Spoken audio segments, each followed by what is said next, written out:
Affirmative agreement and negative agreement. অর্থাৎ একটা হচ্ছে কি, একটা হচ্ছে আমাদের এখানে আছে কি ইতিবাচক, অ্যাফার্মেটিভ হচ্ছে কি ইতিবাচক বা পজিটিভ, আর নেগেটিভ হচ্ছে কি নেতিবাচক বা নেগেটিভ যে ওয়ার্ডগুলো আছে সেগুলো হচ্ছে কি নেগেটিভ এগ্রিমেন্ট। তো এগ্রিমেন্ট বলতে কি, যেমন প্রথম বাক্যের সাপেক্ষে দ্বিতীয় বাক্যের যে পরিবর্তন, তো এইরকম একটা, অর্থাৎ একজনের সাপেক্ষে আরেকজনের যে পরিবর্তন বা একজনকে দেখে আরেকজনের যে মানে পরিবর্তনটা আমরা করব, সেটা হচ্ছে কি এখানে অ্যাফার্মেটিভ এগ্রিমেন্ট বা নেগেটিভ এগ্রিমেন্ট হিসাবে নেওয়া হবে। তো যে বাক্যটা পজিটিভ বা ইতিবাচক হবে, তো সেটারে আমরা ধরবো অ্যাফার্মেটিভ এগ্রিমেন্ট হিসাবে, আর যেটা হচ্ছে নেগেটিভ এগ্রিমেন্ট হবে সেটা হচ্ছে নেতিবাচক হিসাবে আমরা নিব। তো দেখি এখন স্টেটমেন্ট বা বিবৃতি হতে পারে দুই প্রকার, স্টেটমেন্ট বা বিবৃতি হতে পারে মোট দুই প্রকার। তো এই যে চিত্রটা আমরা বোঝার চেষ্টা করব, অর্থাৎ এইটা কোনটার ক্ষেত্রে, এটা হচ্ছে দ্বিতীয় বাক্যের যে দ্বিতীয় অংশটা, দেখেন এই যে এইটুকু, যে and you are too, I am happy and you are too. তো আমি এই যে চিত্রের মাধ্যমে এখানে বা এখানে যে উপস্থাপনটা করছি, তো এইটা হচ্ছে দ্বিতীয় বাক্য অনুসারে। তো ভেতরে দেখেন, ভেতরে অলওয়েজ কি ভার্ব থাকবে, এখানে দেখেন বি ভার্ব বা অক্সিলারি ভার্ব বা কম্পাউন্ড ভার্ব। এখন কম্পাউন্ড ভার্ব মানে কি, অর্থাৎ দুইটা ভার্ব মিলে যে ভার্বটা গঠিত হয় ওইটা হচ্ছে কম্পাউন্ড ভার্ব। অর্থাৎ শুরুতে একটা অক্সিলারি ভার্ব থাকবে আর তার সাথে নিবেন কি, সাথে একটা ভার্বের ভি ওয়ান নিবেন। তো সেইটার ক্ষেত্রে বলেছি আমি কম্পাউন্ড ভার্ব। এখন আসি ভেতরে, তাহলে কি দেখেন এই যে, আর শুরুতে আর দেখেন সাবজেক্ট থাকবে, শুরুতে থাকবে কি সাবজেক্ট, আর শেষে থাকবে কি টু বা অলসো, শেষে থাকবে টু বা অলসো। এখানেও কি তাই না, শেষে টু বা অলসো আছে, আর শুরুতে আছে কি একটা সাবজেক্ট।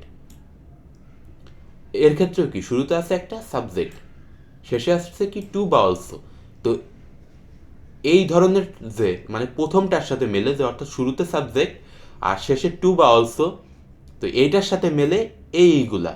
আর একটা হবে আপনার এইগুলা কি, এগুলা অ্যাফার্মেটিভ এগ্রিমেন্ট বা পজিটিভ এগ্রিমেন্ট হিসাবে নিবেন এইগুলাকে। অর্থাৎ শুরুতে কি সাবজেক্ট থাকবে, তারপর একটা পজিটিভ ভার্ব থাকবে, অর্থাৎ প্রথম বাক্যটা পজিটিভ হবে, আই অ্যাম হ্যাপি, এটা কি আমি সুখী। তাইলে পরের বাক্যটা কেমন হবে, অর্থাৎ অন্য কেউ সুখী, এমন একটা আমার একটা সেন্টেন্স আনতে হবে সাথে। তো and you are too, and you are too, তো এইটা কি শুরুতে দেখেন আমি আনছি সাবজেক্ট অ্যান্ডের পরে, তো আমার এইখানে যে চিত্রের মাধ্যমে এটা দেখাইছি আমি, এটা অবশ্যই অ্যান্ডের পরে। তো শুরুতে দেখেন সাবজেক্ট আছে, তারপরে কি টু আছে। তো এইটার ক্ষেত্রে এই রুলটা গেল, এই তিনটা রুলই একইভাবে যাবে, এই তিনটা রুলই একইভাবে যাবে, যে আই অ্যাম হ্যাপি অর্থাৎ প্রথমটা পজিটিভ ছিল, পরেরটা কেমন হবে and you are too, and you are too. তো সেক্ষেত্রে কি প্রথমে সাবজেক্ট পরের টু। এইবার আসবো দ্বিতীয় যে রুলসটা আছে, সেটা হচ্ছে কি সো, শুরুতে সো থাকলে সাবজেক্ট যাবে শেষে, আর শেষে টু বা অলসো থাকলে সাবজেক্ট যায় শুরুতে। এটা তো করছি আমরা, এখন করবো এইটা, যে শুরুতে সো থাকলে, দ্বিতীয় অংশ শুরুতে সো থাকলে সাবজেক্ট যাবে শেষে। এটা কোথায়, পজিটিভ এগ্রিমেন্টের ক্ষেত্রে। তো দেখি টাইমস হ্যাভ চেঞ্জড, অর্থাৎ সময় পরিবর্তন করেছে, অ্যান্ড সো হ্যাভ আই। তো সো থাকলে কি হয়, সাবজেক্ট চলে যায় শেষে, সো থাকলে কি হয় সাবজেক্ট চলে যায় শেষে, বা সাবজেক্ট শেষে থাকলে শুরুতে আসে সো। তো দুভাবে আমরা কথাটা মনে রাখতে পারি আর কি। তো এতে কোনো সমস্যা নাই। তো দেখেন দ্বিতীয় অংশে যে অ্যান্ডের পরে, দ্বিতীয় অংশে অ্যান্ডের পরে কি হচ্ছে, শুরুতে সো থাকলে সাবজেক্ট যাচ্ছে শেষে, আর সাবজেক্ট শেষে থাকলে আমরা ধরে নিব শুরুতে আছে সো। আর এইটা যে পজিটিভেই হবে, এটা কেমনে বুঝবো, এটা বুঝবো দেখেন শুরুর এগ্রিমেন্টটা পজিটিভ থাকবে। তো আমরা তাহলে নেগেটিভ এগ্রিমেন্টে চলে যাই দ্বিতীয়টা।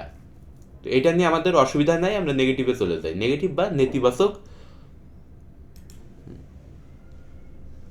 তাহলে আমরা এখন দেখব হচ্ছে নেগেটিভ এগ্রিমেন্ট যেটা আছে। তো নেগেটিভ এগ্রিমেন্টের ক্ষেত্রেও শুরুতে যদি সাবজেক্ট থাকে, এটা কিন্তু দ্বিতীয় অংশের জন্য অনলি। আমরা আশা করি এটা তো বুঝতে পারছি যে এটা দ্বিতীয় অংশের জন্য। তো দ্বিতীয় অংশের শুরুতে সাবজেক্ট থাকলে শেষে চলে যাবে কি ইদার, শেষে চলে যাবে ইদার। তো প্রথমে যদি সাবজেক্ট থাকে শুরুতে চলে যাবে কি, শেষে চলে যাবে ইদার। যেমনটা কি হয়েছিল, শুরুতে সাবজেক্ট থাকলে পজিটিভ এগ্রিমেন্টের ক্ষেত্রে আমরা শেষে টু বা অলসো আনছিলাম, ঠিক এটাও তাই, যে শুরুতে সাবজেক্ট থাকলে ইদার। তো আপনারা ওই দুইটাই মনে রাখতে পারেন, যে টু বা অলসো আর ইদার, এটা শুরুতে সাবজেক্ট থাকলে শেষে চলে যায় টু অলসো বা ইদার। কিন্তু এদার আর নেদার কার জন্য? ইদার আর নিদার কি? নেগেটিভ এগ্রিমেন্টের জন্য। এটা কিন্তু আমাদের খুব ভালোভাবে আমাদের কি এটা মুখস্থ রাখতে হবে। তো নেগেটিভ এগ্রিমেন্টের জন্য আমার কি ইদার আর নেদার। তো দেখি, আর যদি শুরুতে নিদার থাকে তাহলে শেষে চলে যাবে সাবজেক্ট, যেমনটা হয়েছিল সোর ক্ষেত্রে, পজিটিভের ক্ষেত্রে। তো সোর ক্ষেত্রে সাবজেক্ট শেষে চলে গেছিল, তো সো কিন্তু পজিটিভ এগ্রিমেন্টে ব্যবহার হয়, এটা কিন্তু আমাদের সবসময় মনে রাখতে হবে, এগুলা কিন্তু ভুল করা যাবে না। তো নেদার আর ইদার কার জন্য? নেগেটিভ এগ্রিমেন্টের জন্য। এই দুইটা মনে রাখলেই হচ্ছে। তো আমরা শুরু করি তাইলে। আর ভেতরে কি অলওয়েজ, দেখেন দুইটার ক্ষেত্রে ভেতরে কি অলওয়েজ বি ভার্ব আর অক্সিলারি ভার্ব থাকবে।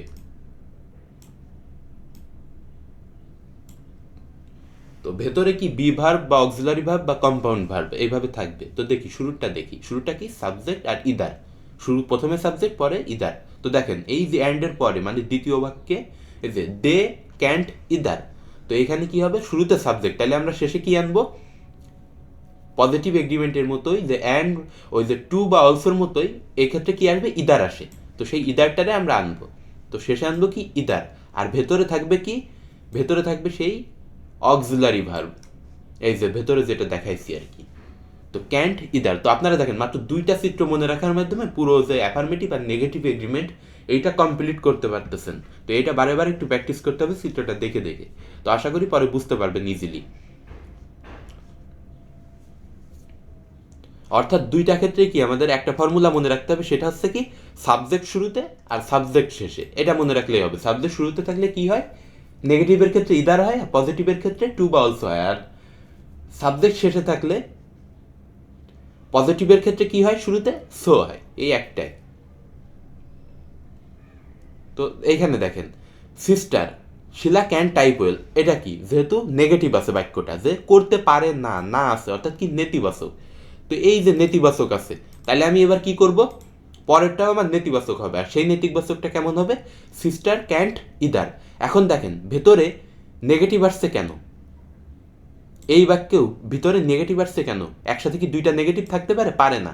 কারণ ইদার কিন্তু নেগেটিভ না, নিজের যে শব্দটা সেটা কিন্তু নেগেটিভ না।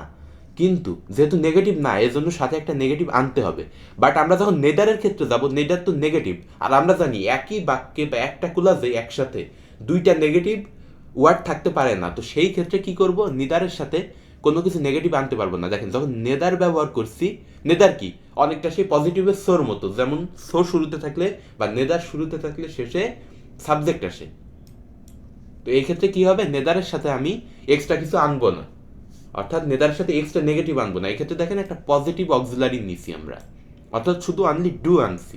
নেদার ডু ইউ, অর্থাৎ he does not go to university, সেও ইউনিভার্সিটিতে যায় না বা যাচ্ছে না। আর নেদার ডু ইউ, তুমিও না। তো দেখেন একটা এগ্রিমেন্ট, কিন্তু সেও করছে না আমিও করছি না, সেও খাচ্ছে আমিও খাচ্ছি। তো এই ধরনের একটা ব্যাপার কাজ করবে সবসময়। তো এইখানে দেখেন most student don't like homework and neither do I.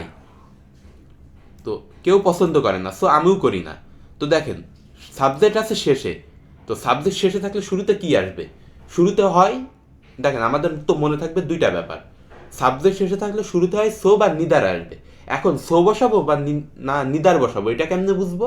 এইটা বুঝবো যে এইটা তো নেগেটিভে আছে, শুরুর যে অংশটা সেটা নেগেটিভে আছে। আর এইখানে দেখেন ভেতরে যে অক্সিলারি ভার্ব এইটা কি পজিটিভে আছে। তো পজিটিভে যখন আছে আর শুরুতে নেগেটিভে আছে, অর্থাৎ কি নেগেটিভেই আছে, আর ভেতরে পজিটিভ থাকে, আমি একটা কি আনবো? ডাইরেক্ট একটা নেগেটিভ ওয়ার্ড আনবো। কারণ অনলি একটা তো নেগেটিভ ওয়ার্ড লাগবেই আমার নেতিবাচক প্রকাশ করতে। তো সেই ক্ষেত্রে আমরা নেগেটিভ আনবই। তো শুরুতে নেগেটিভ আছে, নেদার আছে, তো শেষে কি করব? এই দ্বিতীয় অংশের কথা বলতেছি।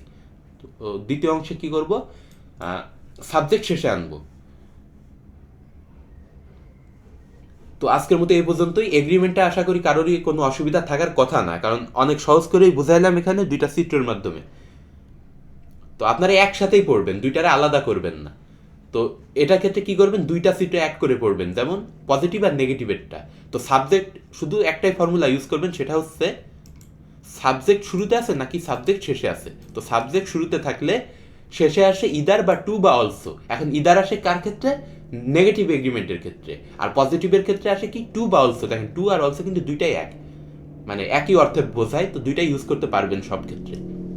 আর নেদার হচ্ছে কি, মানে সাবজেক্ট শেষে থাকলে শুরুতে আসে সো বা নিদার। তো সো আসে কার ক্ষেত্রে? যেগুলো পজিটিভ। আর পজিটিভ কোনগুলো? যেগুলোতে দেখেন না থাকে না। যেমন এখানে দেখেন কি ছিল শুরুতে? We can't study in the library, আমরা লাইব্রেরিতে পড়ি না। তো ঠিক সেই রকম যে ক্ষেত্রে পজিটিভ হবে যে we read study in the library, এরকম যদি থাকতো সেক্ষেত্রে আপনি সো আনতেন যেহেতু পজিটিভের ক্ষেত্রে। আর নেদার কোন ক্ষেত্রে? নেগেটিভের ক্ষেত্রে। তো আজকের মতো এ পর্যন্তই।